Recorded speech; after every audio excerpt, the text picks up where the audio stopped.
Aleluias.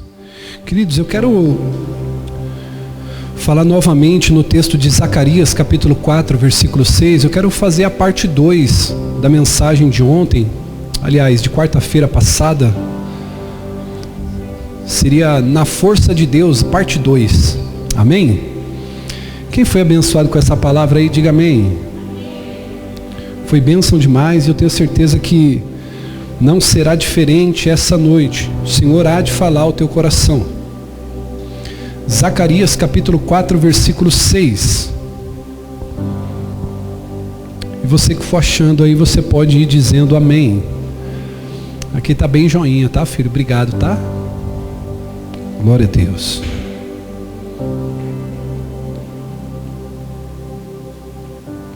Zacarias 4, 6. Diz assim a palavra do Senhor.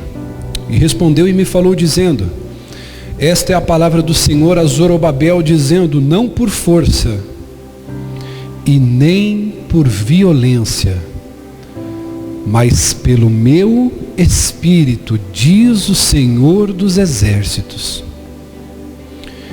E toda vez que uma palavra é associada ao nome de Deus, depois do nome dele, está querendo dizer a respeito de algo. E aqui o Senhor dos Exércitos é o Deus das batalhas, amém? Ele diz: não é por força e nem por violência. Versículo 7. Quem és tu, ó monte grande? Diante de Zorobabel serás uma campina, porque ele trará a primeira pedra com aclamações, graça a ela.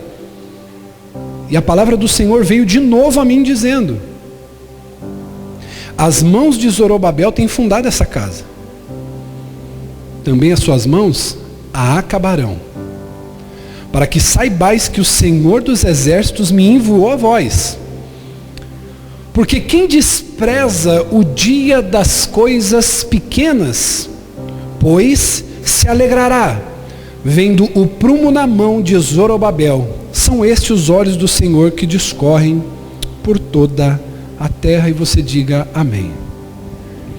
Graças a Deus. Irmãos, nós refletimos um pouquinho sobre a história de Zorobabel, que foi um homem levantado por Deus. Zorobabel não foi um profeta, tá bom? Zorobabel não foi um profeta. Zorobabel, ele virou um governador que foi escolhido pelo Senhor para reconstruir e reedificar o templo. Quando a gente lê sobre Neemias foi levantado por Deus para reedificar os muros da cidade de Jerusalém, ao contrário de Zorobabel. Zorobabel foi levantado, escolhido por Deus para levantar e reedificar o templo do Senhor que estava destruído em Jerusalém. Após Nabucodonosor falecer, entra um outro rei no lugar dele, da Babilônia, chamado Ciro. E ele então descarta tudo aquilo que Nabucodonosor tinha feito. E ele envia Zorobabel com alguns utensílios que haviam sido saqueados do templo para que ele pudesse refazer. Isso foi uma estratégia política que eles tiveram da Babilônia, para que a nação de Israel pudesse reedificar a sua cidade, reedificar os seus templos e poder pagar os impostos devidos para a Babilônia. Então esse tempo, isso acontece de maneira até que cronológica. Quando Nabucodonosor invade Jerusalém, ele leva Sadraque, Mesaque, Abidnego, ele leva Daniel também, prisioneiro, e Zorobabel é um desses que estão ali cativos também na Babilônia. Isso passado aproximadamente 70 anos, diz a história. Então Zorobabel, ele é escolhido para essa missão. Só que a verdade é que ele foi escolhido para algo que era maior do que ele. E nessa noite eu quero falar com você, refletir com você, sobre você que olha para o seu futuro, você que olha hoje para a tua vida e você sente que o desafio que você tem que enfrentar é maior do que você. É com você que Deus quer falar essa noite. Se você olha para o seu futuro, se você olha para frente, se você olha para o horizonte e você diz: esse desafio é maior que eu, essa crise é maior que eu, essa compra dessa casa é maior que eu, essa crise no meu casamento é maior que eu, essa crise financeira é maior que eu. A palavra do Senhor, ela vem endereçada a você nessa noite. É para você que o Senhor quer falar essa noite.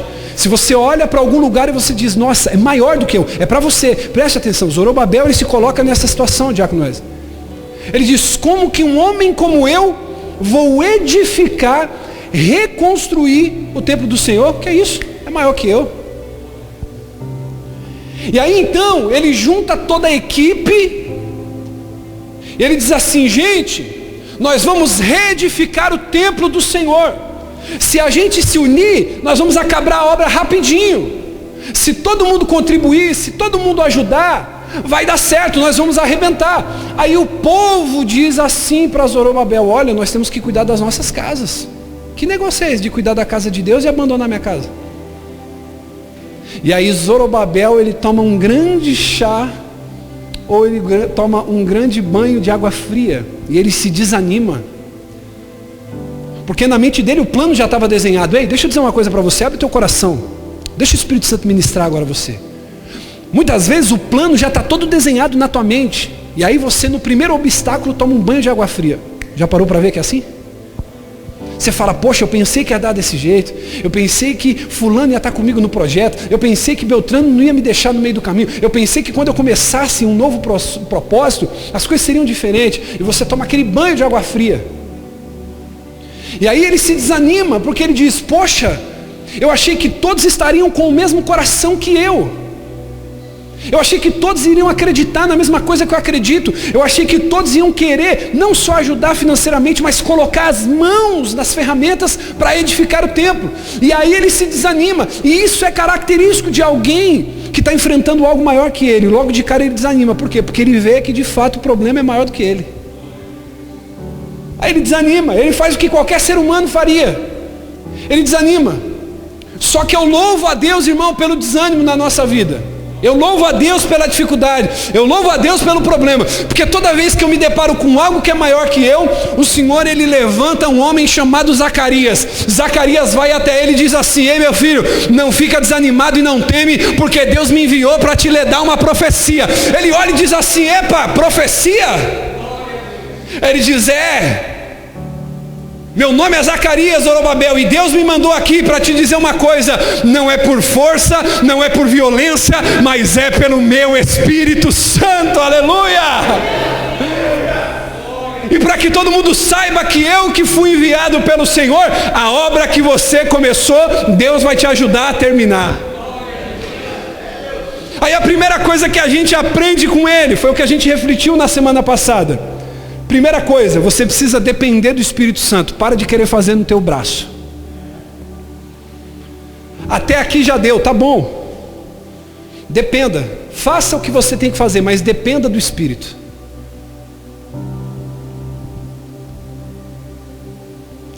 O problema é que está tendo muito tempero seu e meu nas coisas que a gente quer fazer. Deixa colocar o Espírito Santo, deixa pôr o tempero dele, deixa pôr a mão dele. Amém? Você quer ter vitória sobre esse desafio que é maior que você? Quem quer ter? Levante sua mão direita e diga assim, Senhor, me ajude a depender do teu Espírito. E sabe o que é lindo nisso? Que Deus ele fala para Zorobabel através do profeta Zacarias, ei, essa obra não pode ser feita na tua força. Tem que depender do meu Espírito. Por que ele diz isso para Zorobabel? Sabe por quê? Porque a gente tem uma mania de querer tudo do nosso jeito. Aí como diria o nosso pastor lá da igreja que a gente era, né? Lá de Guarulhos, Bispo Saulo Moura. Deus complica, depois descomplica e no final explica porque complicou. Ele diz assim, ei, não é do seu jeito. A gente tem uma tendência em querer as coisas do nosso jeito. Você já parou para perceber que 95% das tristezas, decepções que você tem é porque você quer as coisas do seu jeito e não são do jeito que você quer? E Deus está falando, não é por força, nem por violência. É como diz o ditado, deixa a gaiola com a portinha aberta e o passarinho vai embora. Se ele voltar, ele sempre foi seu. Se ele não voltar, nunca foi seu. A segunda coisa que a gente aprende com Zacarias é que ele não podia olhar para a circunstância. E a gente falou sobre isso de maneira enfática na quarta-feira passada. Que os montes, eles se tornarão em planícies. Porque existe uma palavra liberada sobre as nossas vidas, amém? Então ele estava cansado, desanimado, e aí a palavra profética de Zacarias veio sobre a vida dele. Hoje eu estava no meu momento de oração à tarde, querido, e um pastor me ligou. Ele não conseguiu nem me retornar depois, porque eu estava no meu momento de oração. E aí ele me ligou, eu estava muito cheio ali, irmão, na hora, sabe?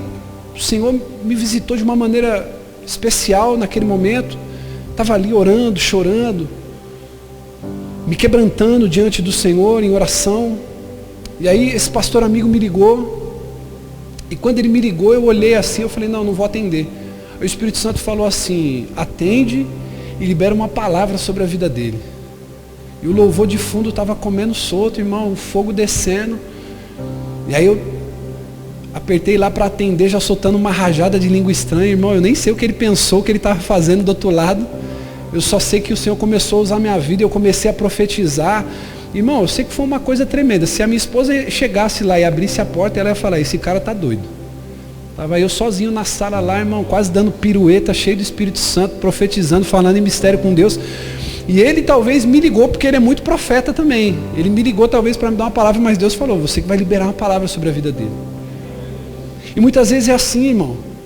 Nós estamos em alguns momentos difíceis na nossa vida e Deus ele levanta pessoas para liberar uma palavra profética sobre a nossa vida. Eu quero te fazer um pedido nessa noite, que talvez, se você estiver desanimado, que alguém se levante para ser uma boca profética na tua vida, mas que se você, querido, estiver na contramão, que você seja a pessoa que a partir de hoje vai começar a liberar essa palavra profética sobre a vida das pessoas, que sobre você venha acontecer, como disse Jesus, que do seu interior venha fluir rios de água viva, amém? Jesus ele disse em Mateus 17:20, se você tiver a fé como um grão de mostarda, você vai dizer para esse monte, vai daqui para lá, e o monte vai fazer o quê? Ele vai. Então eu não posso ficar olhando para as circunstâncias, eu tenho que olhar para a missão que Deus me deu. Se o teu casamento é a missão que Deus te deu, para de olhar para a circunstância, cuide dele. Se o teu ministério é o que Deus deu como missão, cuide dele. Você tem que saber parar de olhar para a circunstância e focar naquilo que Deus te mandou fazer. A palavra profética para Zorobabel foi o seguinte, olha, esse monte vai virar planície. Ou seja, o que é monte? Quando a gente fala de monte aqui, são obstáculos. Uma montanha é algo muito difícil de escalar. E Deus está usando essa tribuna nessa noite para dizer para você o seguinte, olha, essa montanha, essa dificuldade, ela vai ficar fácil de você passar por ela, vai virar uma planície. Amém? Eu quero entrar aqui para poder, de fato, entrar na mensagem de hoje. Isso aqui foi um breve resumo do que a gente tratou na semana passada. Então, Zorobabel, ele teve esses dois passos. Primeiro, a primeira coisa que a gente vê com essa reflexão é que a gente deve depender do Espírito Santo. Agora, imagina se você usar esse combo na tua vida. Depender do Espírito e não olhar a circunstância. Você já está 50% a caminho da vitória. Só que aí tem uma terceira reflexão que eu quero fazer com você. A gente precisa proclamar, a gente precisa profetizar, declamar, gritar, clamar as bênçãos do Senhor sobre nossas vidas. Porque uma coisa, querida, é eu ser profeta na vida de alguém, mas outra coisa é eu ser profeta na minha vida, eu profetizar sobre a minha vida. Zacarias 4:7 diz, quem és tu, ó monte grande? Diante de Zorobabel será uma planície, porque ele trará a primeira pedra com aclamações, graça, graça a ela. Existe um princípio escondido nesse texto. Bispo, que princípio que existe escondido nesse texto? Diga comigo, o princípio da palavra. Diga comigo, o princípio da palavra. Bispo, e que princípio é esse? Que a palavra criou o mundo. Em Gênesis capítulo 1, Deus disse, haja luz. E o que aconteceu? Houve luz. É o princípio da palavra. E você precisa entender que as suas palavras vão criar o mundo que você vai viver. Se toda vez que você tem um problema, miséria, você está falando assim, miséria, se instala aqui do meu lado. Se toda vez que tem um problema, você, oh que desgraça, oh que maldição, oh que miséria, oh que tristeza, as suas palavras estão criando um mundo que você está liberando. E não confunda as palavras de Deus em Gênesis com as suas. Porque quando Deus diz haja luz, Ele diz no verbo grego uma palavra chamada ex nihilo, que é do nada seja feito algo. Do nada houve. Você pode pegar as mentes mais brilhantes, os homens mais ricos. Você pode pegar as miríades de anjos e demônios caídos. Você pode juntar todos eles. E todos eles juntos não terão capacidade de fazer o ex nihilo, que é criar algo a partir do nada. Ninguém tem esse poder, só Deus. Mas para a igreja Ele deixou a palavra profética. Ele deixou o poder da oração, Ele deixou a profecia. Então, irmão, as suas palavras vão criar um mundo que você quer estabelecer para a tua vida. Porque as suas palavras têm poder. Eu queria que você olhasse para 3 pessoas e dissesse para elas assim: as suas palavras têm poder.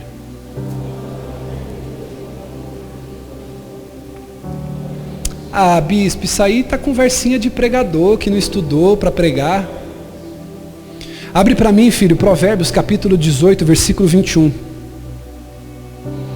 Provérbios 18, 21.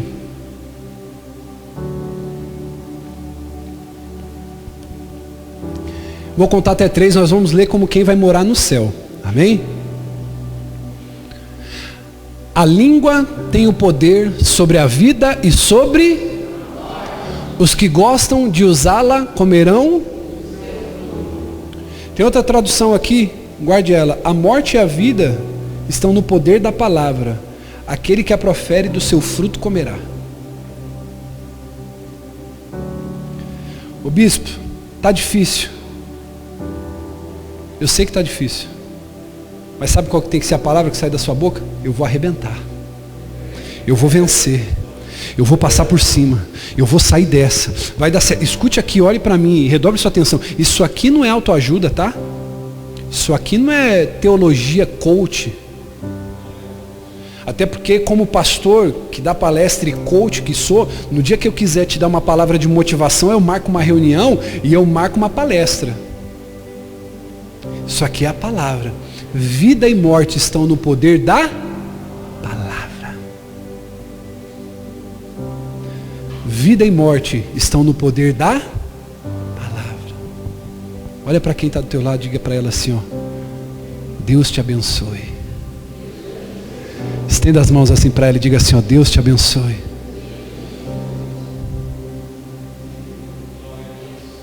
Irmão, aonde eu chego, aonde eu coloco os meus pés, Deus abençoe esse lugar.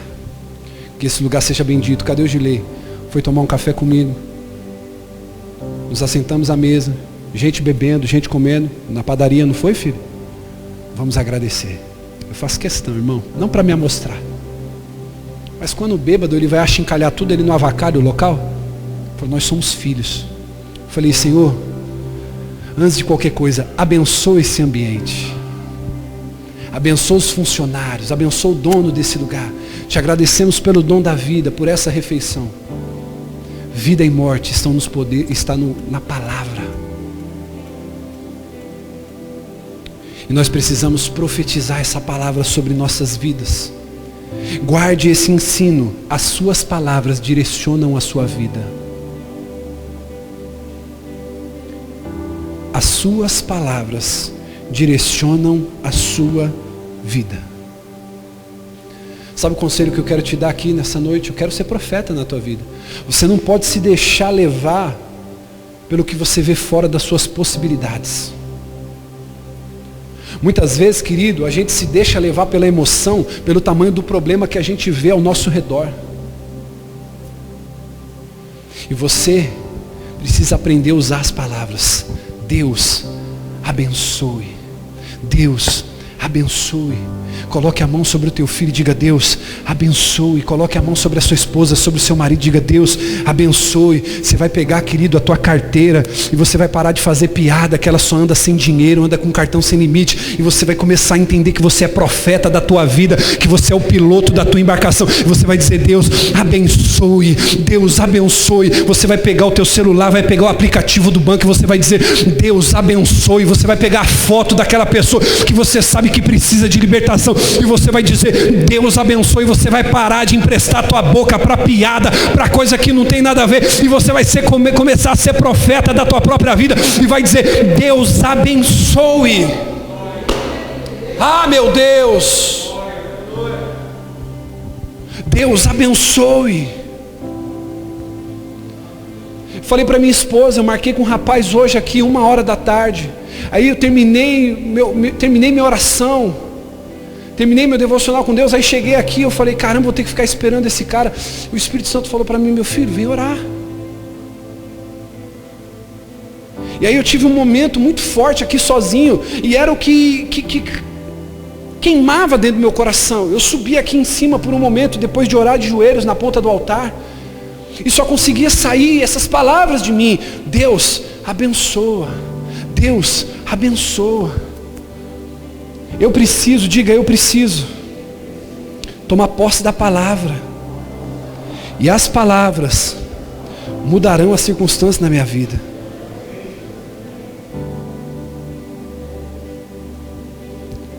Deus abençoe a tua vida.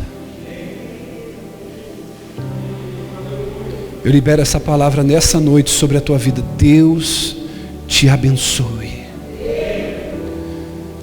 Deus te abençoe. Você é bendito. Você é protegido por aquele que não dorme e não pisca. Você é abençoado. Eu queria que você, homem, você, mulher, pegasse o teu celular agora, pegasse a tua carteira. Eu queria que você agora pegasse e você dissesse isso. Pega, diga assim: Deus, abençoe. Deus, abençoe. Isso aqui não é meninice não, querido. Isso aqui não é coisa de quem não tem o que fazer não. Se você está do lado da tua esposa, do teu marido, eu queria que você olhasse agora para a pessoa que você ama e diga assim: Deus te abençoe. Deus te abençoe. Profetize essa palavra, diga: Deus abençoe. Diga, diga, diga. Você vai chegar na tua casa agora, irmão, não importa se a casa é de aluguel, se a casa é tua, se a casa está paga, você vai colocar a mão sobre a porta da tua casa e vai falar assim: Deus, abençoe. Deus, abençoe. Você vai entrar no teu armário, você vai chegar na tua despensa, você vai colocar a mão e você vai dizer assim: Deus, abençoe. Você vai chegar, querido, naquela cama que você dorme, muitas vezes aquele sono que você não sabe como é que vem, você vai dizer: Deus, abençoe.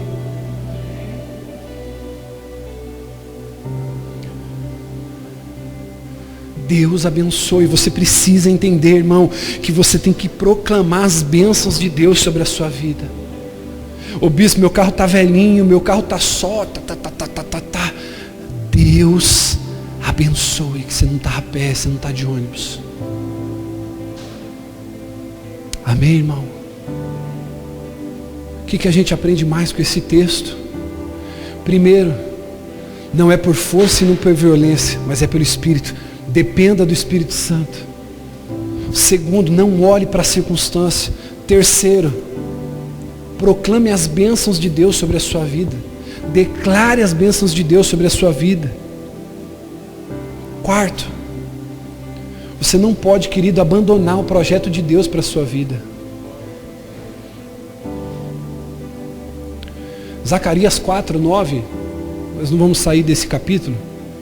Olha o que diz o texto: as mãos de Zorobabel têm fundado essa casa, e as suas mãos também acabarão, para que saibais que o Senhor dos Exércitos me enviou a vós. Olhe para mim, quero profetizar algo sobre a sua vida. Nunca se esqueça que Deus tem poder para concluir tudo aquilo que Ele começa.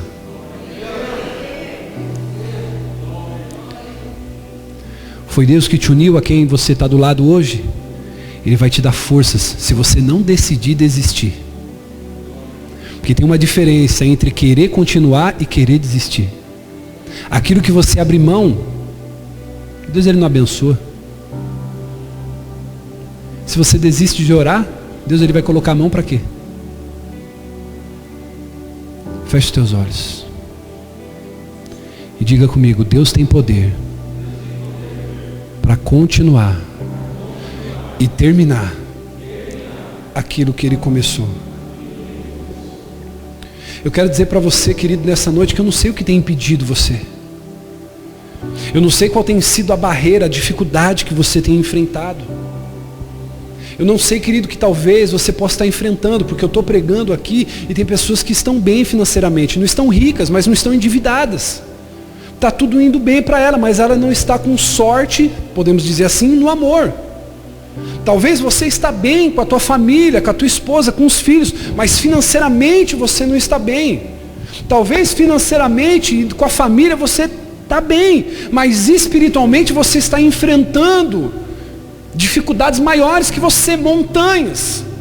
Eu não sei o que você está enfrentando, mas eu tenho uma palavra de fé para você. Aquele que começou a boa obra, ele é fiel para terminar. Então eu não posso abandonar o projeto que Deus deu para mim. Eu preciso permanecer. Deus vai agir, Deus vai entrar com milagre, porque Deus é um Deus de milagres, irmãos. Deus é um Deus de milagres e Ele é perito em fazer milagre. Então não desista, porque é o que Deus falou para Zorobabel através de Zacarias: as suas mãos têm fundado essa casa e as suas mãos acabarão essa obra. Nosso maior problema, querido, não é ter motivação para fazer as coisas. O nosso maior problema é ter disciplina para continuar o que a gente começa. Por isso que eu costumo dizer, e tem uma frase que eu digo, que você não pode esperar motivação para começar. Você tem que começar e depois se motiva.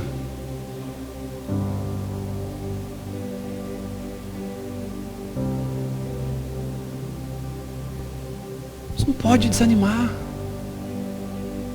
Não espere motivação. Você não precisa de mais motivação. Você precisa se disciplinar mais, se dedicar mais, olhar para esse problema e você vai dizer assim: cara, eu não vou desistir disso. Deixa eu te fazer uma pergunta: será que você tem dado 100% do que você pode para esse casamento, para o seu chamado com Deus, para a sua vida com Deus, para o seu ministério, para a sua empresa, para aquilo que você tem vivido? Deus falou para Zacarias: ei meu filho, você começou, você vai terminar. Deus não é moleque, Deus não é menino que começa uma coisa e diz assim: não, eu vou passar ali 5 dias de férias, 1 mês de férias e depois eu termino isso. Não, o que ele começa, ele termina. Por isso que a palavra diz: aquele que começou a boa obra em minha vida é fiel para terminar. Amém, irmão? Deus, ele termina o que começa e você não pode abandonar. O desânimo vai vir. Não tem ninguém aqui dizendo para você de maneira desenfreada que você vai vencer em tudo que você fizer. Aliás, você vai vencer em tudo que você fizer, mas não vai ser fácil no meio do processo.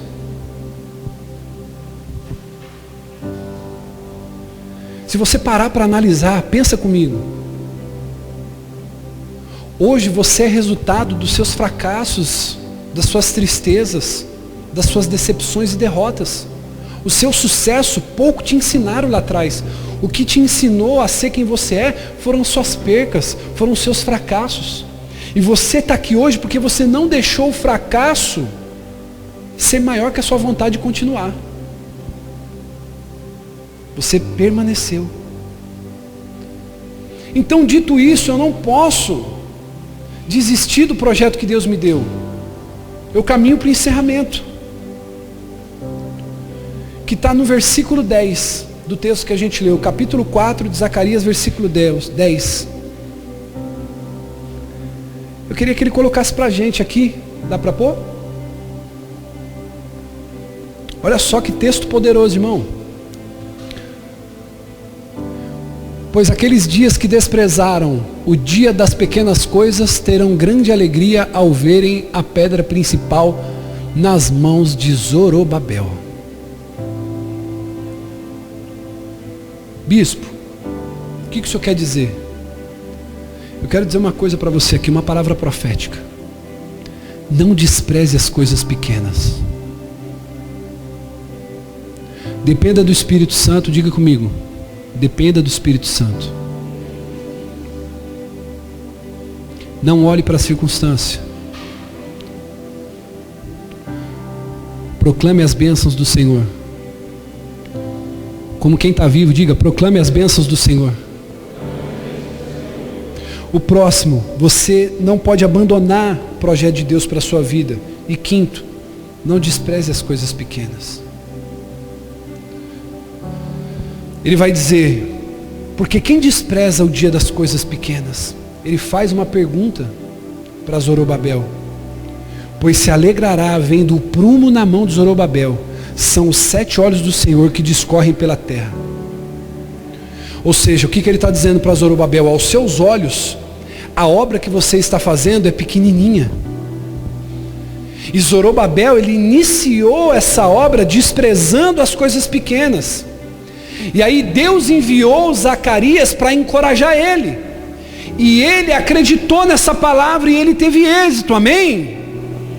Olhe para quem está do seu lado e diga assim, não despreze as coisas pequenas não, irmão. Pois você tem um Deus grande.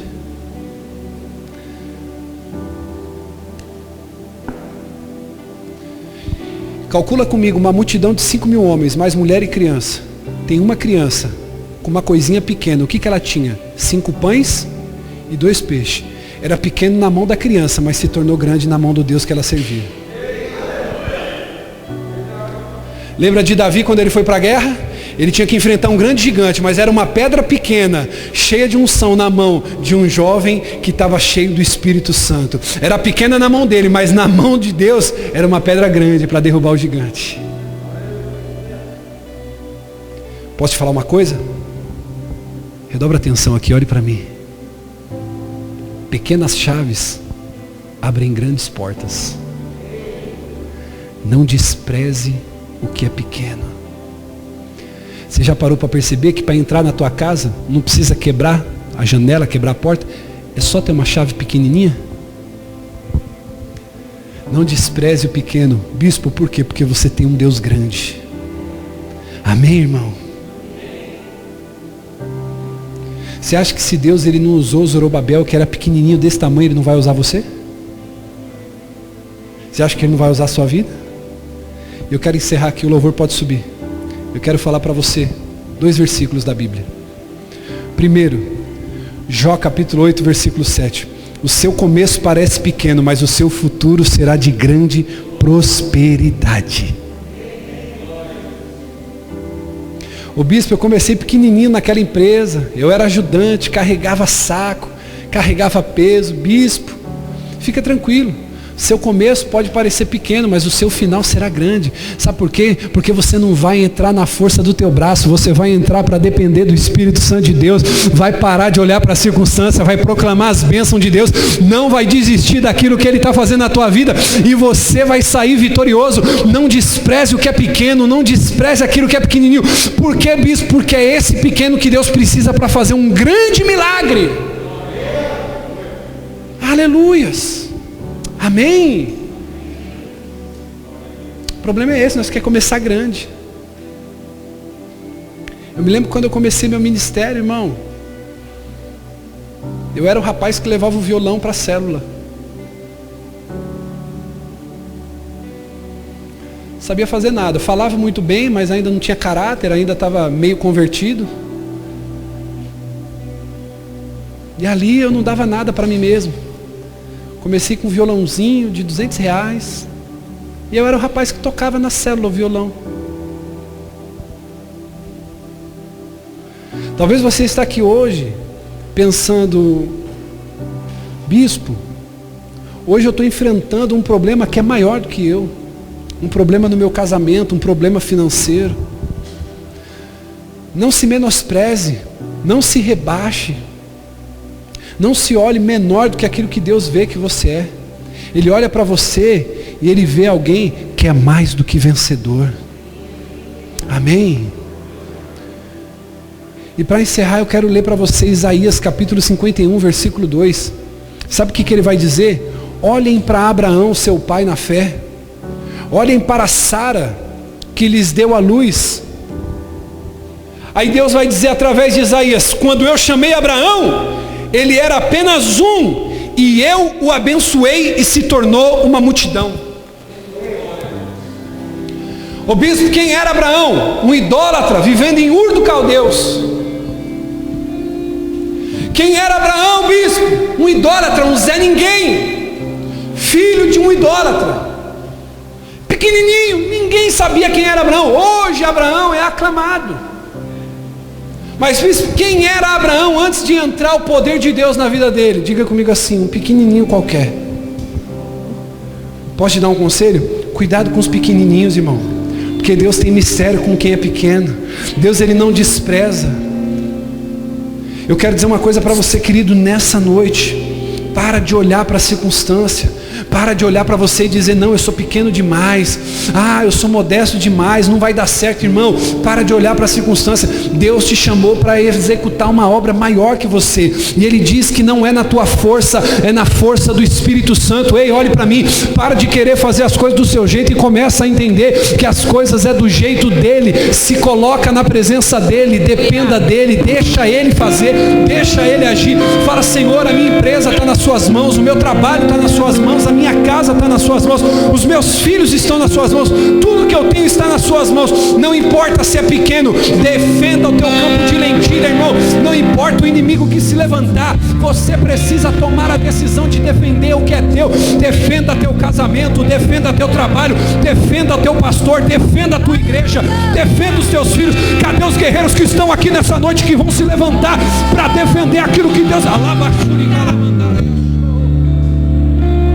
Você precisa, meu irmão, se levantar para defender aquilo que Deus te deu.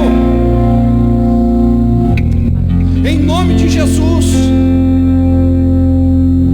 Um dos valentes de Davi vai começar a defender um campo de lentilha.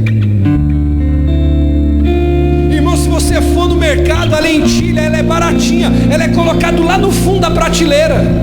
A lentilha é barata, sim ou não? A lentilha é barata, sim ou não? A lentilha é barata, sim ou não? Não, pelo amor de Deus, irmão, responde isso para mim. A lentilha é barata, sim ou não? Deixa eu te perguntar aqui, tem alguém que sabe quanto está o preço de um saco de lentilha? Não, porque lentilha não vale para você que não plantou, não vale para você que não arou a terra, não vale para você que ficou tomando sol, irmão. Mas só você sabe o tanto que demorou para o teu casamento chegar onde chegou, teus filhos estar onde está. Tem pessoa que olha e diz que não vale nada, que não vai dar em nada, mas a palavra de Deus para você nessa noite é: defenda teu campo de lentilha, defenda aquilo que é pequeno, defenda aquilo que Deus colocou para você cuidar, não importa o tamanho, defenda aquilo que Deus te deu.